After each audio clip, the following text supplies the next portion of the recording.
When we place all of what we have into God's loving hands, the results are amazing. Do you even recognize the name Frances Perkins? As a child, Frances had a heart for others. She really wanted to make a difference. Though it was unusual in 1905 for a woman to attend college, Frances graduated with honors from Mount Holyoke. As a senior, one of the economics professors required that all the students visit nearby sawmills to view the working conditions. Frances was horrified at the conditions that the women and children there faced every day. There were no laws limiting work hours, no safeguards for health, and certainly no compensation in the case of injury. She wrote, "I have to do something about the hazards, the unnecessary poverty. It's sort of up to me." In June of that year, she was confirmed in the Episcopal Church. Her Christian mission to usher the kingdom of God into this world strengthened her commitment.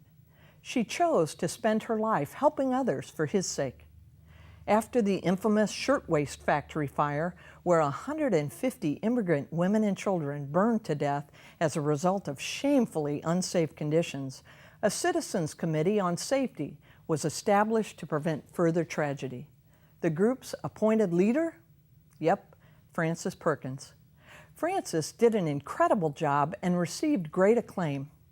In 1933, President Roosevelt asked Frances Perkins to serve as Secretary of Labor. The first woman ever to be appointed to a presidential cabinet, she became the principal architect of the New Deal. She's credited with establishing things like the 40-hour work week, minimum wage, unemployment compensation, child labor laws, and even Social Security. President Roosevelt said she worked to make our country one in which no one is left out.